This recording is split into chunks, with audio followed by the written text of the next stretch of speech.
Hello दोस्तों, मैं पल्लव सिंह आपको आर्मी आसरा इंस्टीट्यूट में स्वागत करता हूं। आज हम लोग 12th के basic chemistry, basic organic chemistry का हम लोग ऑब्जेक्टिव देखने वाले हैं।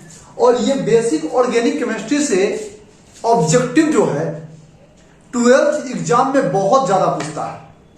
तो इसके लिए हम लोग बेहतर ढंग से अभी से ही लग जाएंगे।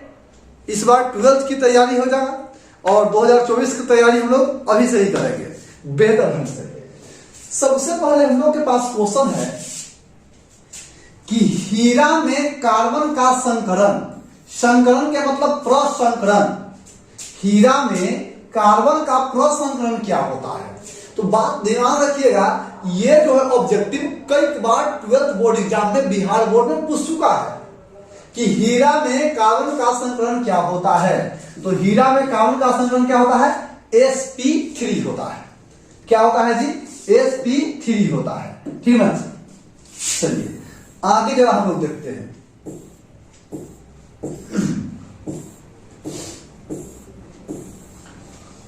ध्यान देते हैं, देखिए जरा, कार्बन कार्बन के बीच एकल बंधन की लंबाई होती है। ठीक ना, कार्बन कार्बन के बीच एकल बंधन की लंबाई होती है। देखो, जब अगर कार्बन कार्बन के बीच सिंगल बॉन्ड है तो इसकी लंबाई होती है 1.54 एंगस्ट्रॉम। और अगर कार्बन कार्बन के बीच डबल बॉन्ड है तो इस डबल बॉन्ड की लंबाई होती है 1.34 एंगस्ट्रॉम। अगर कार्बन कार्बन के बीच ट्रिपल बॉन्ड है तो इसका लंबाई जो होता है 1.20 एंगस्ट्रॉम होता है। 1.20 क्या होता है? एंगस्ट्रॉम होता है। क्वेश्चन बोर्ड एग्जाम में सिंगल बॉन्ड की भी लंबाई पूछ चुका है, डबल बॉन्ड की भी लंबाई पूछ चुका है। तो ट्रिपल बॉन्ड की लंबाई पूछना अनिवार्य है, पूछ सकता है, इसके लिए कोई बड़ी बात नहीं है। तो कार्बन कार्बन के बीच एकल बंधन मतलब सिंगल बॉन्ड, कौन bond? Single bond. Single bond की लंबाई कितनी होती है? तो 1.54 एंगस्ट्रॉम। क्या होता है? 1.54 एंगस्ट्रॉम होता है। ठीक ना, ओके है। चलिए आगे हम लोग बढ़ते हैं। अगला ऑब्जेक्टिव में हम लोग आते हैं। चलिए, हीरा का आकार, अगर हीरा के आकार की बात करें तो हीरा का आकार कुछ ऐसा होता है। ठीक है,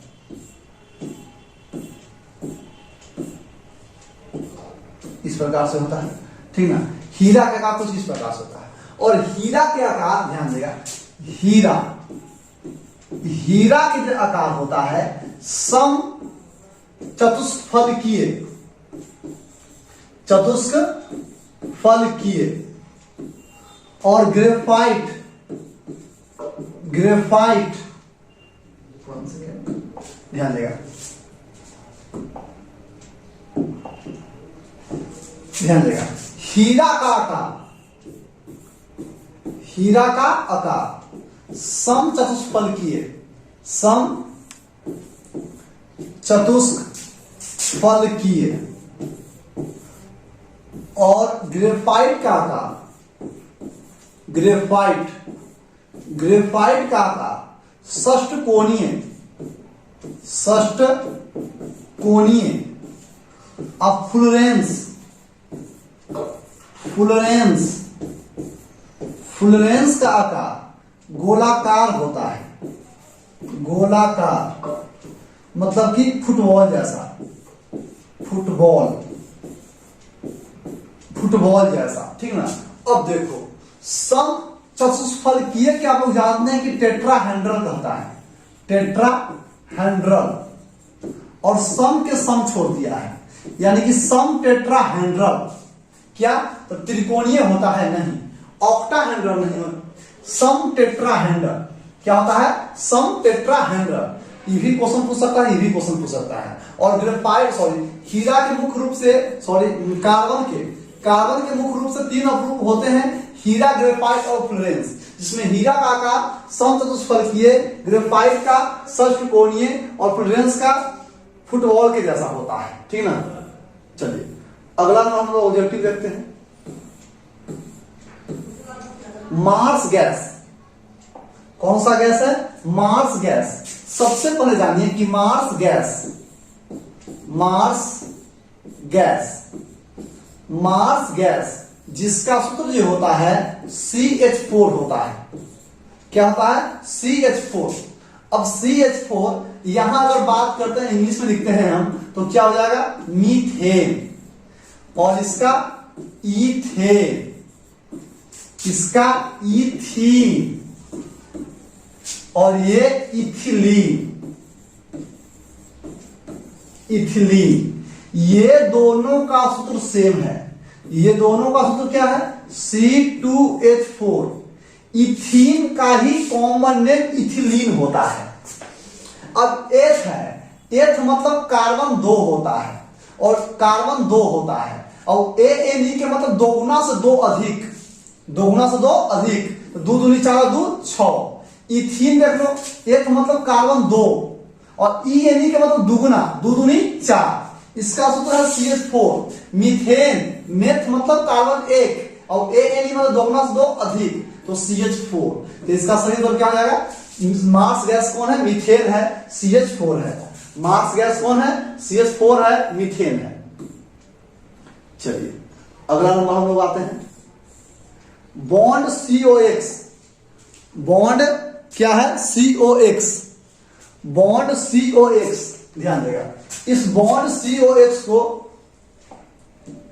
इस बॉन्ड COX को हम लोग इस प्रकार से भी कर सकते थे कि सिंगल बॉन्ड COX है ना, इस प्रकार से, तो इसको हम सिंगल बॉन्ड COX ऐसे भी कर सकते थे, या सिंगल बॉन्ड COX ऐसे भी कर सकते थे।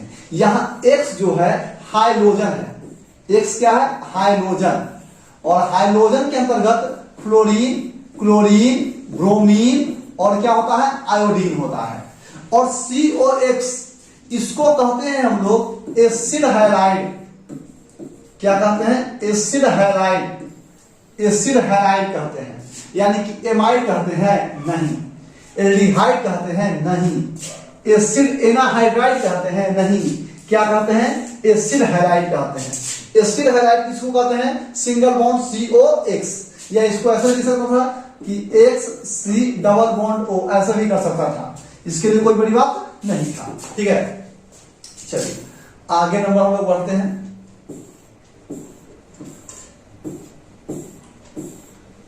अगला नंबर कार्बोक्सिलिक अम्ल। कौन अम्ल? कार्बोक्सिलिक अम्ल। कार्बोक्सिलिक अम्ल का सूत्र क्या होता है? मतलब कार्बोक्सिलिक अम्ल का फंक्शनल रूप क्या होता है? तो कार्बोक्सिलिक एसिड, कार्बोक्सिलिक एसिड, ठीक है, carboxylic acid single bond COOH होता है। सिंगल बॉन्ड COOH होता है। यहां पर COOH नहीं है, यहां पर COOH नहीं है। अब ये दोनों को अच्छा से देखना पड़ेगा। ये दोनों को देखिए तो C double bond O, C double bond O, देखो तो carbon 2, carbon 2, oxygen 2, oxygen 2, oxygen 1, oxygen 1। तो ये कार्बोक्सिलिक एसिड है, ये कार्बोक्सिलिक एसिड नहीं है। इसको जरा देखते हैं। बॉन्ड CO2H, यानी कि बॉन्ड COOH, दो O आएगो H, तो कार्बोक्सिलिक एसिड क्या हो जाएगा? सिंगल बॉन्ड CO2H, CO2H यानी COOH हो जाएगा। ठीक है, चलिए आगे हम लोग देखते हैं 7वां नंबर सवाल। एक्टोनाइट्राइड, एक्टोनाइट्राइड ध्यान देगा आप लोग। हाइड्रोजन साइनाइड मतलब HCN, विनाइल साइनाइड मतलब विनाइल का क्या होता है? CH2 डबल बॉन्ड CH और साइनाइड का CN। एक्टोमिथाइल साइनाइड CH3 और CN। और हम लोग मिथाइल साइनाइड, मिथाइल साइनाइड को ही एक और कॉमन नेम है जिसको कहते हैं एक्टोनाइट्राइड। क्या कहते हैं? एक्टोनाइट्राइड। तो एक्टोनाइट्राइड क्या हो जाएगा? मिथाइल साइनाइड हो जाएगा। एक्टोनाइट्राइल क्या हो जाएगा, मिथाइल साइनाइड हो जाएगा। ठीक है, इसका अलग से एक और नाम था, ठीक ना, कॉमन है, तो आप लोग को शायद बताया नहीं गया होगा। इसमें देखिए, इसमें क्वेश्चन में कुछ मिस्टेक है, इसको जरा सुधार देते हैं हम लोग। यहां पे कर लेते हैं OH, यहां पर ही कर लेते हैं OH, और यहां पर ही कर लेते हैं OH, और यहां पर ही कर लेते हैं OH, ठीक ना। अब देखिए, इथिलीन ग्लाइकॉल, ग्लाइकॉल का मतलब अगल बगल OH और 2 OH, तो इथिलीन ग्लाइकॉल होता है CH2OH और CH2OH, यही है इथिलीन ग्लाइकॉल, दूर दूर तक नहीं मिलता है, ठीक ना। ये है ग्लिसरॉल, ग्लिसरॉल होता है CH2OH, CHOH और CH2OH, ठीक है। हेक्सिलीन ग्लाइकॉल, हेक्सिलीन ग्लाइकॉल हम क्या बोले, ग्लाइकॉल के मतलब अगल बगल 2 OH, इसमें OH कितना है, 1 2 3 4 5 6, अगल बगल 2 OH के मतलब ग्लाइकॉल होता है, यानी कि तो बिल्कुल नहीं होगा। सीधा ऑप्शन कहां जाएगा, सॉर्बिटॉल में, कहां जाएगा, सॉर्बिटॉल में। सॉर्बिटॉल के आप लोग नाम सुने होंगे, ठीक ना। तो ये जो है 6 OH वाला, जो कि CH2 के साथ जुड़ता है, इधर OH और इधर OH, इसको लोग क्या कहते हैं, सॉर्बिटॉल। क्या कहते हैं, सॉर्बिटॉल। क्वेश्चन पूछ देगा सॉर्बिटॉल कौन सा है, तो अब तो बन जाना चाहिए। तो सॉर्बिटॉल आप कॉपी में नोट कर सकते हैं, अच्छा सा पॉइंट है, ठीक ना। चलिए आगे हम लोग बढ़ते हैं।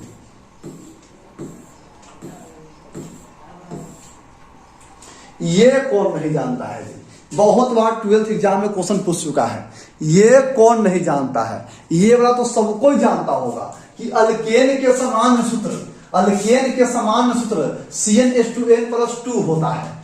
अल्केन के समान सूत्र CnH2n+ क्या होता है, 2 होता है, ठीक ना। ये तो सब लोग जानता होगा, है ना, ये सभी विद्यार्थी जानते होंगे। अच्छा, CnH2n यौगिक है, ये कौन नहीं जानता है, इसको कहते हैं अल्केन, देख लो अच्छा से। इसको कहते हैं अल्कीन, ये भी अच्छा से देख लो। इसको कहते हैं अल्काइन, ये भी अच्छा से देख लो। और इसको कहते हैं अल्काइल, ये भी अच्छा से देख लो। हिंदी प्लस इंग्लिश दोनों लिखते हैं, अल्काइल, YL अल्काइल। अब देख लो, CnH2n बताए थे कि अल्केन में 2 जोड़ दो, अल्कीन में हटा दो, अल्काइन में घटा दो, तो इसमें हटाया हुआ है, तो CnH2n कौन होगा, अल्कीन होगा। क्या होगा, अल्कीन होगा। तो अगला क्लास में हम लोग फिर 200 ऑब्जेक्टिव पढ़ेंगे। थैंक यू सो मच आप सभी विद्यार्थी को।